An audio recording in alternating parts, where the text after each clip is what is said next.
اللہ فرما رہا ہے کہ اللہ ہر شے کا خالق کرنے والا ہے. اور اس کے بعد جو پھر فوراً کہا جا رہا ہے تو ہوا اللہ کل شامل ہوتی ہے. اس کا مطلب یہ ہے کہ اللہ ہی ہے جو ہر شے کا حفاظت کرنے والا ہے. تو اب دو باتیں اللہ نے بیان کی ہیں قرآن مجید میں. پہلی بات یہ ہے کہ وہ ہر شے کا خلق کرنے والا ہے اور اس سے خلق کیا ہے اس کا حفاظت کرنے والا بھی وہی ہے, محافظ بھی وہی.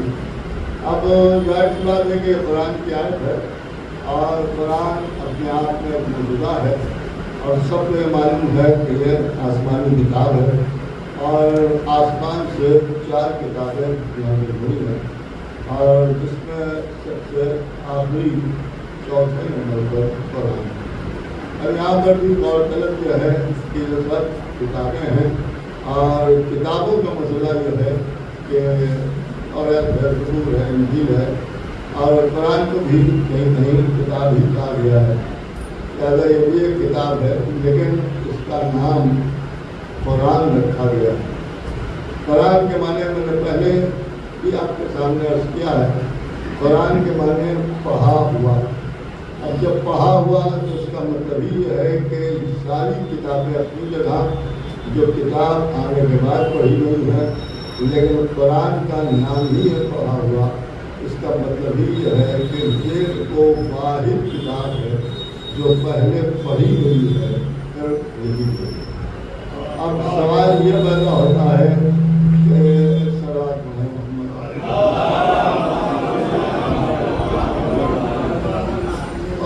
آہستہ آہستہ میں حضرات کے سامنے کچھ کرنے کی کوشش کر رہا ہوں کہ کتاب کسے کہتے ہیں اور کتاب کس چیز کا نام ہے.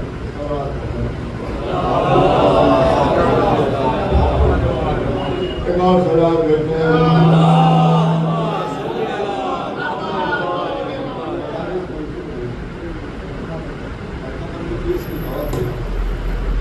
سوال کرتے ہیں. ایک اور سوال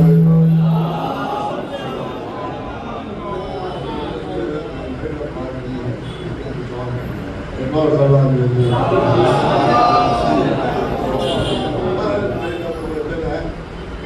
کتاب کسے کہتے ہیں اور کتاب کس چیز کا ہے.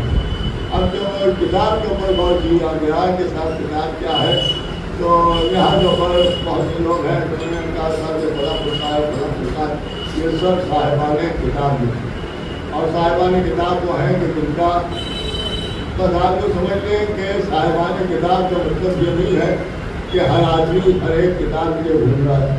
اس کا مطلب صرف یہ ہے صاحبان کتاب کا کہ 4 کتابوں کو اللہ نے نازل کیا ہے سے کسی ایک کتاب کے اوپر بھی ان کا یقین ہے, ایمان ہے, وہ مانتے ہیں اور جب وہ مانتے ہیں تو اس کو صاحب کتاب ہے. اس کا مطلب یہ ہے کہ صاحب کتاب کا مطلب یہ ہے کہ جو اللہ والی کتاب اس کے دل میں ہو.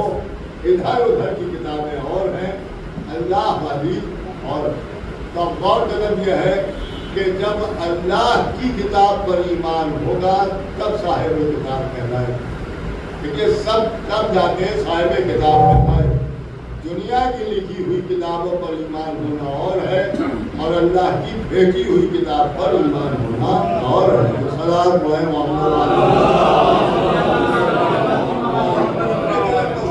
مہاراج یہ کہ یہ کتاب ہے اور سب جانتے ہیں کہ کتاب کتابت سے ہے, لیکن کتابت کا بھی مطلب کیا ہے, اصل مفہوم کتاب کا کیا ہے, اس کا لغت میں تلاش ہے تو اس کا نتیجہ اور نچوڑ میں آپ کے سامنے عرض کر دوں کہ جس میں کچھ جمع کر دیا جائے اسے کتاب کہتے ہیں.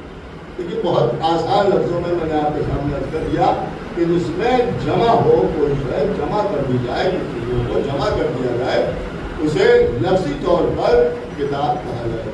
اب یہ جو کتاب ہمارے سامنے ہے تو اس کا مطلب یہ ہے کہ کچھ چیزوں کو لکھ کے اس میں جمع کر دیا گیا, لہذا اسے کتاب کہا گیا. تو جس میں کچھ جمع ہو جائے وہ کتاب کہلاتا ہے۔ اب غور طلب یہ ہے کہ جہاں کچھ جمع ہو جائے اسے کتاب کہا جاتا ہے۔ اب جس میں اللہ ساری کائنات کو جمع کر دے، کل شیء احصیناہ فی امام مبین، ہم نے ہر شے کا احصاء امام مبین میں کر دیا، یعنی ہر شے کو جمع کر دیا امام مبین میں۔ لغت نے کہا کہ جس میں سب جمع ہو جائے اسے کتاب کہتے ہیں۔ اس کا مطلب یہ ہے کہ جس میں کچھ جمع ہو جائے وہ تو کتاب ہو جائے، اور جس میں سب جمع ہو جائے، جس میں سب جمع ہو جائے اور اللہ آواز دے کہ ہم نے ہر شے کو جمع کر دیا، دیکھیں ہر شے کو جمع کر دیا، تو میں سمجھتا ہوں کہ سوائے امام کے اور کسی کو یہ کہنے کا حق ہی نہیں ہے کہ انا ذالک کتاب اللہ۔ ایک صلوات پڑھے محمد۔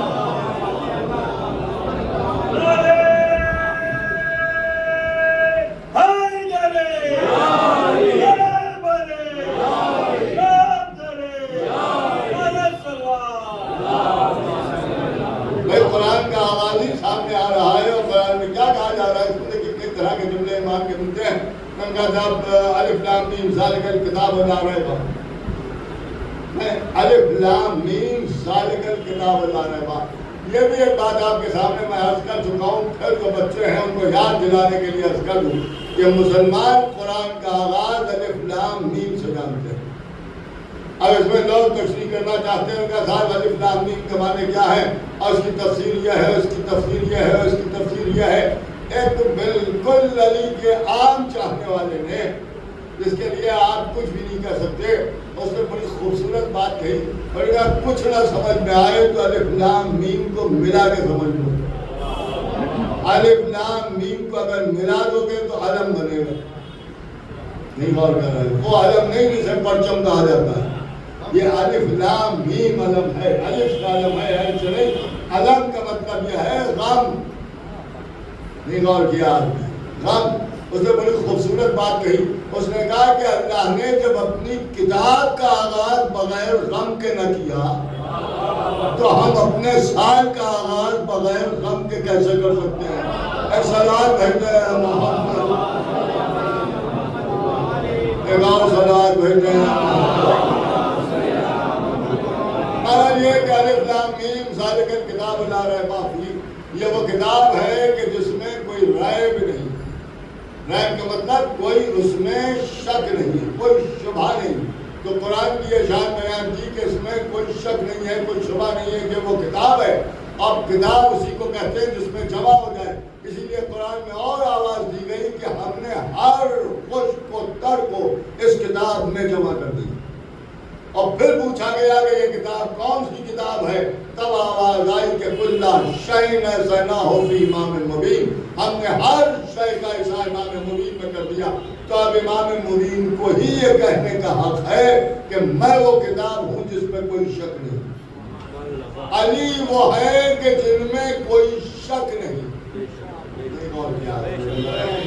بڑے دور سے ایک بات آپ کے سامنے عرض کی ہے، اس کا مطلب یہ ہے کہ جہاں شک و شبہ ہو جائے وہاں کوئی بھی ہو سکتا ہے، علی نہیں ہو سکتا۔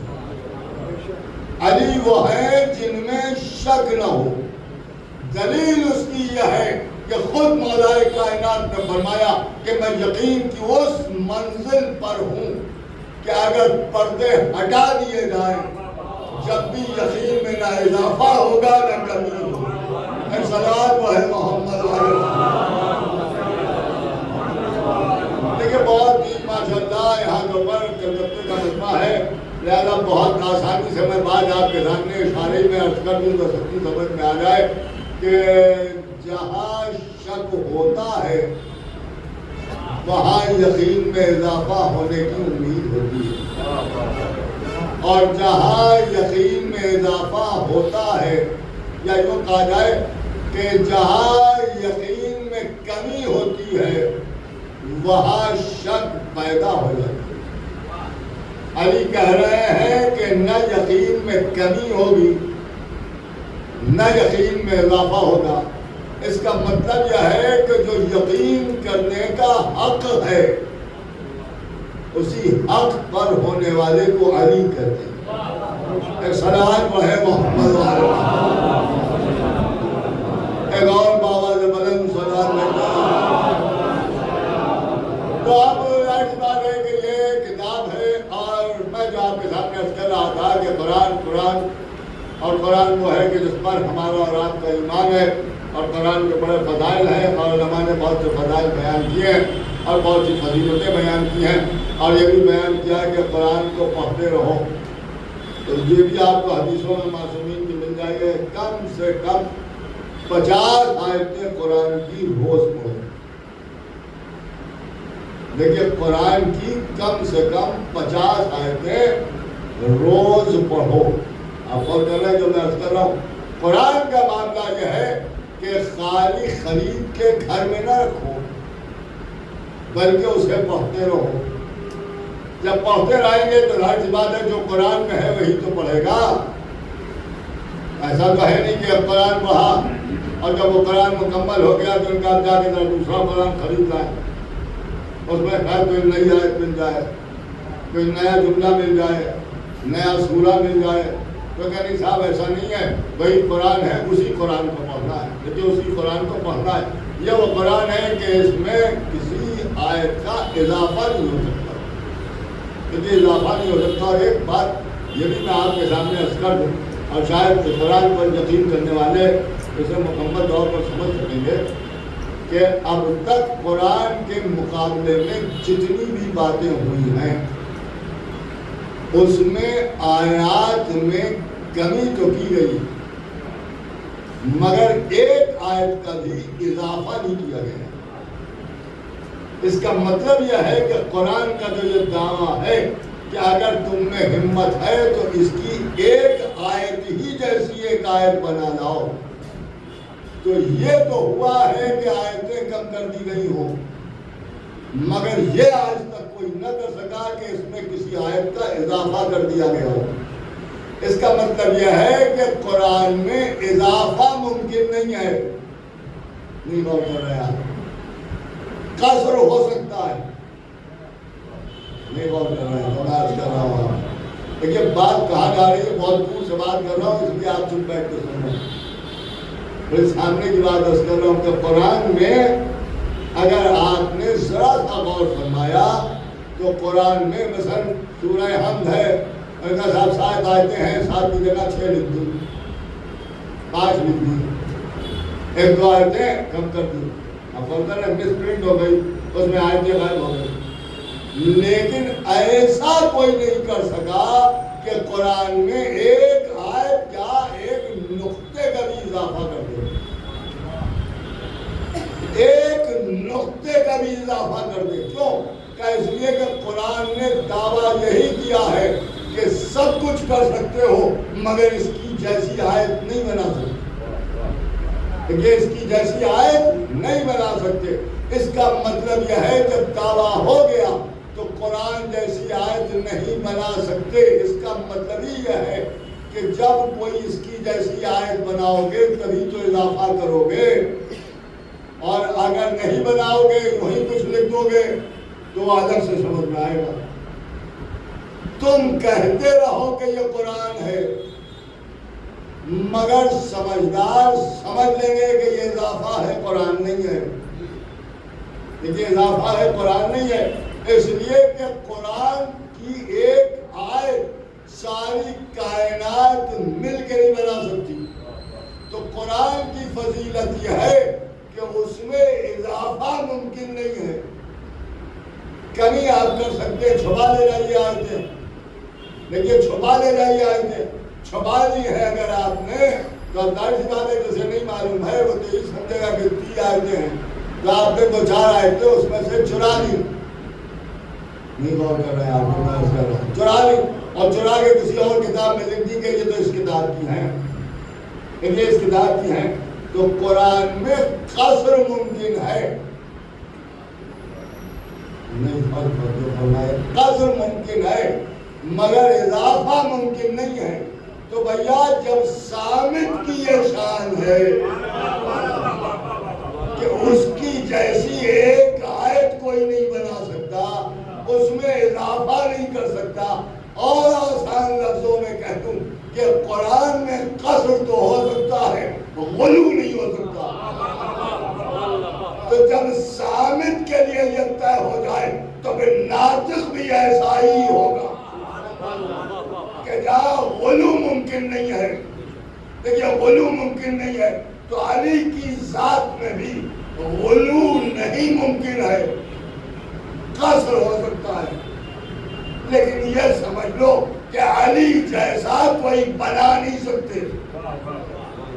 اگر کسی بڈھے کو لاگے بٹھا بھی دو گے تو تم کہتے رہو کہ یہ فلاں ہے فلاں ہے فلاں ہے، لیکن دیکھنے والا سمجھ لے گا کہ یہ بننے والا دنیا والا ہے، علی اللہ والا ہے۔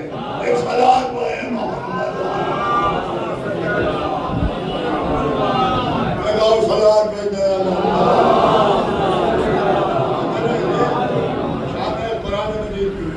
تو اب قرآن جیسا کوئی قرآن بنا نہیں سکتا۔ اس قرآن نے آواز دی کہ اللہ ہر شے کا خلق کرنے والا ہے۔ تو جب اللہ ہر شے کا خلق کرنے والا ہے تو اس کا مطلب یہ ہوا کہ کائنات کی ہر شے اس کی مخلوق ہے، کیونکہ اس کی مخلوق ہے۔ تو جو کچھ بھی کائنات میں ہے یہ سب اس کی مخلوق ہے، اور جب اس کی سب مخلوق اسی کی ہے تو پھر اس مخلوق کو بچانے کی ذمہ داری بھی اسی کی ہے۔ لیکن بچانے کی ذمہ داری بھی اسی کی ہے۔ وہ کہہ رہا ہے میں حفاظت کرنے والا ہوں، تو اللہ سے بڑا تو کوئی حفاظت کرنے والا ہے نہیں کائنات۔ تو نے کہا اللہ سے بڑا کوئی حفاظت کرنے والا نہیں۔ تو اللہ کی بنائی ہوئی کسی چیز کو کوئی صحابی یہ نہ سوچیں کہ ہم حفاظت کریں گے، اس لیے کہ حفاظت تو وہ کرنے والا ہے، اور جب وہ حفاظت کرنے والا ہے تو باقی ختم ہو گئے۔ اس لیے کہ وہ حفاظت کرے گا، آپ کیا حفاظت کریں گے؟ آپ خالی اپنی ہی حفاظت کر لیں، یہی بہت ہے۔ آج بہت سے لوگ یہ سمجھ رہے ہیں کہ اس عزاداری کی حفاظت ہم کر رہے ہیں، ہم نہ کریں گے تو کون کرے گا؟ آپ کر رہے ہیں ہم نہ کریں گے تو کون کرے گا؟ اس عزاداری کے صدقے میں ہم پہچانے جاتے ہیں۔ ہم عزاداری کی پہچان نہیں ہے، عزاداری ہماری پہچان ہے۔ ایک صلوات پڑھے محمد اور اسے بچانے کا وعدہ بھی اللہ ہی کا ہے۔ رمضان کی بات ہے کہ اللہ نے یہ اعلان فرمایا کہ ہر شے کے خلق کرنے والے بھی ہم ہی ہیں، اور ہر شے کو بچانے والے بھی ہم ہی ہیں، حفاظت کرنے والے بھی ہم ہی ہیں۔ ایک بات میں آپ کے سامنے عرض کروں، آپ نے بہت سی چیزیں خلق بنائی ہیں، اور جب بنائی ہے تو ان کا صاحب اس کو بچانے کی ذمہ داری بھی ہماری ہے۔ تو جب بنانے کی ذمہ داری بھی آپ کی ہے تو کیا ان کا کے ساتھ پروڈکشن ہو رہا ہے کسی چیز کا اور بناتے جا رہے ہیں، اٹھا اٹھا کے اپنا پھینکتے جا رہے ہیں، یہ حفاظت ہو رہی؟ آدمی اسی کے اوپر سے پھینکتے جا رہا ہے، یہ حفاظت ہو رہی ہے؟ نہیں، یہ حفاظت نہیں ہو رہی، بلکہ حفاظت کا مسئلہ یہ ہے کہ جب ہم نے کچھ بنایا ہے تو اسے قاعدے سے اٹھا کے جگہ پر سنبھال کے رکھیں، اور ایسی جگہ رکھیں کہ جہاں کوئی برباد کرنے والا نہ پہنچ سکے، کیونکہ برباد کرنے والا کوئی نہ پہنچ سکے۔ اب اللہ کہہ رہا ہے کہ میں نے ہر شے کو خلق کیا، اور خلق کرنے کے ساتھ ساتھ یہ بھی اعلان کر رہا ہے کہ اس کا تحفظ بھی میں کرنے والا ہوں۔ تو جب تحفظ بھی وہی کرنے والا ہے تو بنانے والا بھی وہی ہے اور بچانے والا بھی وہی ہے۔ تو جب بچانے والا بھی وہی ہے تو بنا بنا کے ایسے تھوڑی ہو گئے، ایسی جگہ رکھے گا جہاں اس کی بنائی ہوئی شے محفوظ رہے۔ اب یہ دیکھیے کہ کہاں محفوظ رہتی ہے، تو جہاں اللہ وہ اشیاء کو رکھے وہی وہ محفوظ ہے۔ اللہ نے کہاں رکھا کہ آپ نے ہر شے کو امام مبین میں جمع کیا، تو جب امام مبین میں جمع کیا تب ہماری سمجھ میں آیا کہ بچانے کا وعدہ تو اس کا ہے مگر ذریعہ یہی امام مبین ہے. تو اب جب یہی ذریعہ ہے امام مبین کا تو جب ہم مٹنے لگے تو ہم بھی اسی کو پکاریں گے جسے اللہ نے بچانے والا بنایا. ایک صلوات پڑھے محمد. جسے اللہ نے بچانے والا بنایا. یہی وجہ ہے کہ ہم اٹھتے بیٹھتے یا علی مدد کہتے ہیں. لیکن بہت دماغ ہے, بہت دیر میں یہاں تک بات کو لایا ہوں. یہاں تک بات اس لیے میں لایا ہوں کہ کچھ آنے والے بھی جیل میں آئے. اور ظاہر سی بات ہے کہ مولا علی کا معاملہ ہے کہ جو آنے میں دیر کر رہے تھے رسول اللہ نے ان کا انتظار کر لیا. جب رسول نے انتظار کر لیا تو اگر ہم تحقیق رسول کرنا چاہتے ہیں تو آنے والے کا ہمیں بھی انتظار کرنا چاہیے. ایک سردار کر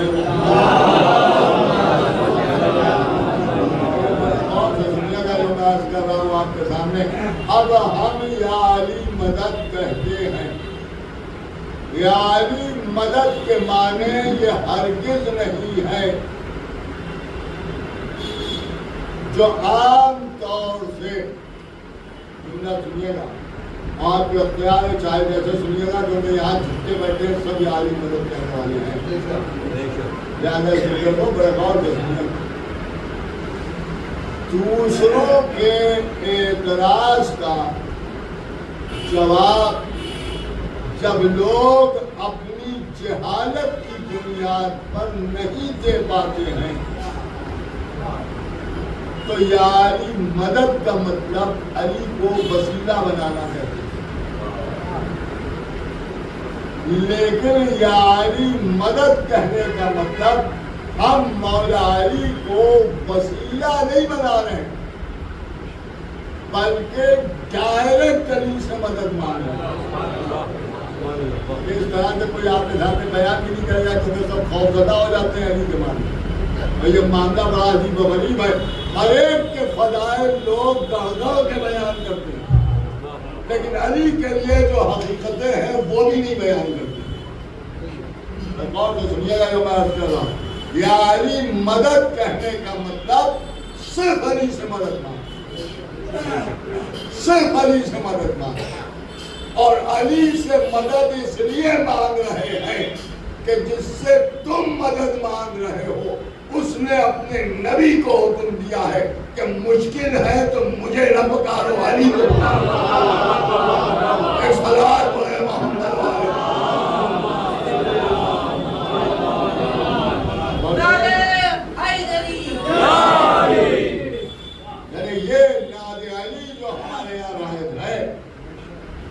ناد علی جو ہمارے یہاں رائد ہے, اور یہ بھی میں عرض کر دوں اس لیے کہ ماشاءاللہ ہمارے ہر سال کچھ بچے جوان ہوتے ہیں اور نئے بچے بھی آ جاتے ہیں. لہٰذا یہ بھی میں آپ کے سامنے عرض کرتا چلوں کہ یہ بات بھی میں غالباً یہاں بہت پہلے عرض کر چکا ہوں کہ ناد علی سے بھی بڑی دشمنی ہے لوگوں کی, بڑی دشمنی ہے. تو ان کا صاحب اس کی کیا ضرورت ہے, اس کی کیا ضرورت ہے. اس کا معاملہ یہ ہے کہ ہر مرض کی دوا ہے ناد علی. ہر مرض ناد علی مظہر العجا ہے. اور اس جملے کو شہادات کے علاوہ کوئی سمجھے گا بھی نہیں کہ لوگ کہتے ہیں رسول نے ناد علی پڑھی, رسول نے ناد علی پڑھی, رسول نے ناد علی پڑھی. رسول نے ناد علی ایسے پڑھی جیسے رسول نے قرآن پڑھا. سوال پڑھے محمد باوال بلند سلوات پڑھے. قرآن پڑھا سمجھے جیسے رسول اللہ نے قرآن پڑھا, اس لیے کہ قرآن بھی اللہ کی طرف سے نازل ہوا اور ناد علی بھی وہی سے نازل ہوئی. لیکن وہی سے نازل ہوئی, یہ بھی اللہ ہی نے نازل ہوئی. رسول اللہ کے جملے نہیں ہیں, یہ اللہ کے جملے ہیں. اس دعا کی شان یہ ہے کہ جو حکم الہی ہے وہی دعا بنی. ناد علی مظہر العجائب, پکارو اس علی کو جو مظہر العجائب ہے. لیکن جو مظہر العجائب ہے یہ اللہ نے اپنے نبی کو حکم دیا ہے، اس کے مقابلے میں بہت سی دعائیں بنائی گئیں، جیسے ذوالفقار کے مقابلے میں بہت سی تلواریں لائی گئی۔ ایک صلوات پڑھے محمد ایک اور صلوات پڑھتے ہیں۔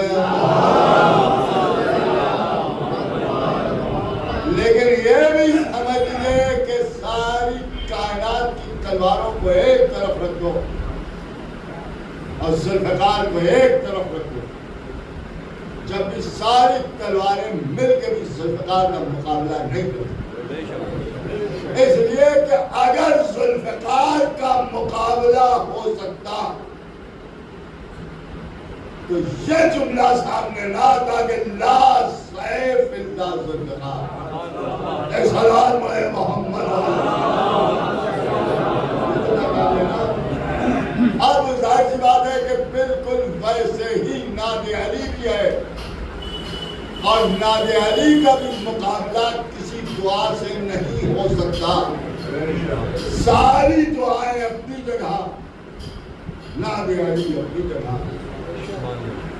جناب حاصل لکھنوی جو لکھنؤ میں بہترین شاعر تھے، کیا خوبصورت دو مصرعے کہے، اس وقت انہیں کے نوازے ہیں جو بی بی اناروں میں تقریر بنوا رہے ہیں، انہیں کے سگے نام۔ کیا بہترین دو مصرعے انہیں نے کہے، جب کسی نے ناد علی کے مقابلے میں لکھنؤ میں تو آپ جانتے ہیں، بہت بہتر جانتے ہیں کہ شیعہ سنی جھگڑا ہوتا رہتا تھا، اور ہمارے لکھنؤ کی دوبارہ شان ہے شیعہ سنی جھگڑا، کوئی مسئلہ ہی نہیں ہے۔ ایک صلوات پڑھے محمد یہ ہوتا رہتا تھا۔ اب ظاہر سی بات ہے کہ وہاں کا مسائل، اور لوگوں نے کہا کہ صاحب حفاظت کی یہ بھی دعا ہے اور یہ بھی دعا ہے اور یہ بھی دعا ہے اور یہ بھی دعا ہے۔ کیا خوبصورت دو مصرعے کہے، وہ کہتے ہیں حفاظت کی دعائیں اور بھی ہیں۔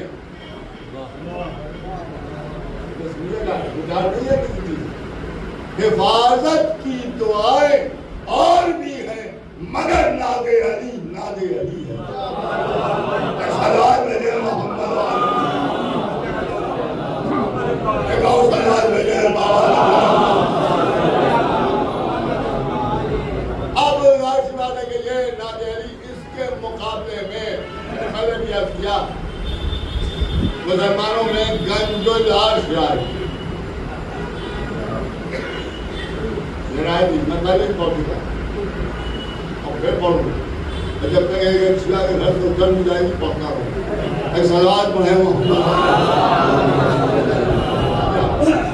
گنج العرش میں نے کہا کہ یہ بھی بالکل ویسے ہی دعا ہے جیسے آپ کے یہاں ناد علی ہے، ویسے ہمارے یہاں گنج العرش ہے۔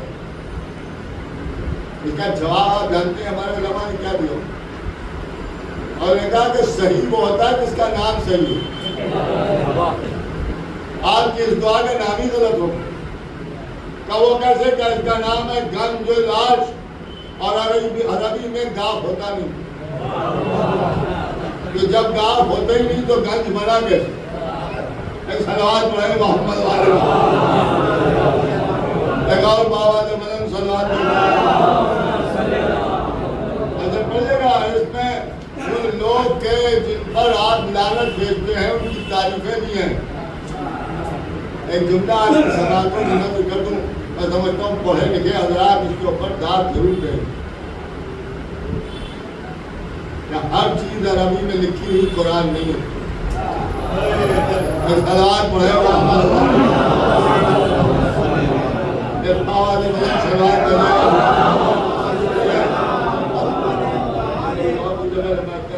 بات یہاں تک آگے زمینی طور پر میں آپ کے سامنے آپ کو کر رہا تھا کہ خداوند عالم نے ہر شے کے خالق ہونے کا اعلان کیا اور کہا کہ میں ہر شے کا خلق کرنے والا ہوں اور میں ہی تحفظ کرنے والا ہوں، میں حفاظت کرنے والا ہوں۔ تو اللہ ہی ہے جو تحفظ بھی کرنے والا ہے، اللہ ہی ہے جو حفاظت بھی کرنے والا ہے، وہی وہ ہے جو خلق بھی کرنے والا ہے، کہ وہی ہے جو خلق بھی کرتا ہے، تو خلق بھی وہی کرتا ہے۔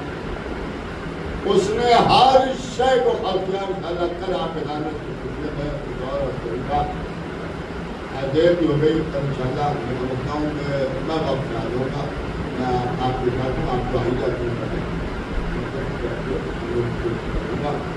اور اب تو ہماری پہلی تاریخ ہے پہلی محرم چاند نکل آیا آج جیسے لباس بھی نکل آئے آج جیسے ویکینڈ چلی جاتی مجلسوں کا اہتمام بھی ہونے لگا اور لوگ مجلسوں میں شرکت بھی کرنے لگے لہذا کیوں کا اس لیے کہ امام حسین ہمارے گھروں میں مہمان آنے لگے کربلا والے ہمارے گھر میں مہمان آ گئے فرشادہ ہم نے بٹھایا ہے جب آئے ہیں خدائی خدا دے تو ان کی خدمت کرنا ہے خدمت کیجیے ضرور کیجیے حسین پر ہوئیے حسین پر آنسو بہائیے اسی میں نگاہ اور یقین جانیے کہ اگر ان آنسوؤں کے بدلے میں ہماری نجات نہ ہوئی تو ہمارے پاس کوئی شے ایسی نہیں ہے جس کے ذریعے ہماری نجات ہو جائے اس لیے کہ یہ آنسو دل کی چوٹ کے ابھار کرنا اور دل پر چوٹ اسی وقت لگتی ہے کہ جب دل میں محبت ہوتی ہے زہرا کا لاج کربلا میں دھلا دھلا کے حسین کربلا میں شہید ہو گئے خیمے جل گئے شیطانیوں کے سروں سے رضائیں چل گئی یقینا کے منہ پر تماچے لگائے گئے اور پھر وہ وقت دیا گیا کہ کربلا میں بھرا گھر لگ گیا اور یہ قافلے کو قصید کیا گیا امام حسین شہید ہو گئے روضہ بن گیا روضہ جب تعمیر ہو گیا تو مجلسیں ہونے لگی اسی انداز سے گفتگو ہوتی تھی آقا حسین کو یاد کر کے لوگ روتے تھے کھلیا کرتے تھے آپ سے باتیں تھے جیسے آج محرم کا چاند ہو جاتا ہے تو آج جمع ہو جاتے ہیں اور امام حسین کو یاد کرتے ہیں اور کھلیا کرتے ہیں ایسے ہی کربلا محلہ میں بھی قرب جوار سے شیعہ آ جاتے تھے اور حسین اور ابوالفضل عباس کی غربت پر بیٹھ کے آنسو بہاتے تھے کھلیا کرتے تھے دھیرے دھیرے یہ روضہ تعمیر ہو گیا اس وقت بھی روضے کی شان یہی ہے کہ جب آپ روضے کو بن جاتے ہیں تو ضرور تک جاتے ہیں لیکن عزم غربت کا کھانے میں ہے اور عزم غربت تک بہت کم لوگ پہنچ پاتے ہیں اس دور کا واقعہ ہے اس دور میں سید نعمی نام کے ایک شخص تھے کہ جن کے پاس روزوں کی شادیاں رکھتی تھی کربلا کے نام پہ اور بیان کرتے ہیں کہ کچھ تعمیری کام چل رہا تھا تو خدام کو تہ خانے میں اتارا گیا ایک خادم گیا آقا ابوالفضل عباس کی تربت کی تعمیر کے سلسلے میں اور جب نیچے گیا تو وہ اچھا خاصا تھا اور وہاں سے پلٹا تو پلٹا تھے اس عالم میں کہ سر کے بال سفید تھے چہرے پر جھریاں تھی منہ پر تماچے مار رہا تھا اور کچھ بیان کرنے کی پوزیشن میں نہیں سارے خدام نے آگے بڑھ کے گھیر لیا اور گھیر کے پوچھا کہ بتاؤ کہ کیا ہو گیا لیکن وہ کچھ بتا نہیں پا رہا آخر میں وہ بے ہوش ہو گیا اور جب وہ بے ہوش ہو گیا تو لوگ اسے اٹھا کے آقا ابوالفضل عباس کی زری تک لائے زری کے پاس بٹھایا اور اس کے بعد پھر پوچھا کہ بتاؤ کیا ہوا اسے پھر غش آ گیا۔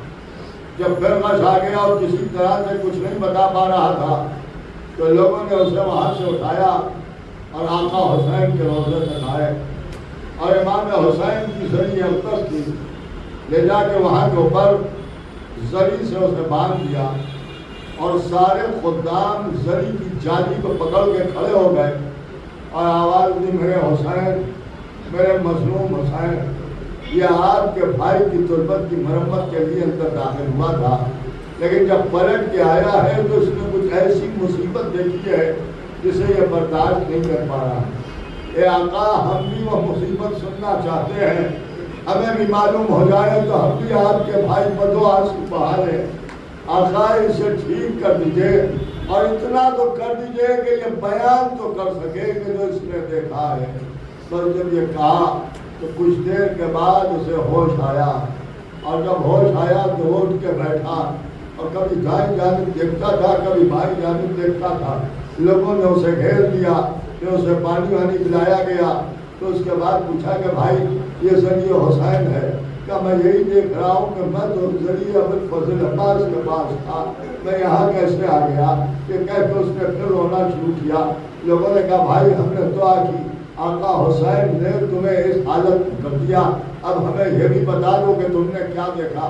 بس جیسے ہی یہ کہا ویسے ہی وہ سار قطار رونے لگا اور رو کے کہتا ہے بھائی جو میں نے دیکھا وہ تم دیکھ کے قطعی طور پر برداشت نہ کر سکو گے، کیا پھر بھی ہمیں بتا دو کہ تم نے کیا دیکھا؟ کہتا ہے سننا چاہتے ہو سنو، میں نے سنا تھا میرا آقا عباس ایک قدآور نوجوان تھا، جب گھوڑے پر سوار ہوتے تھے پیر زمین پر خط دیتے جاتے تھے، میں ایک تصور لے کے اندر داخل ہوا کہ میرے آقا کی بہت بڑی سی تربت بنی ہوئی ہوگی، لیکن اب جو اندر گیا تو ایک ننھی سی تربت دیکھی جس سے اندازہ ہوا کہ ارے لعینوں نے میرے آقا کو تلواروں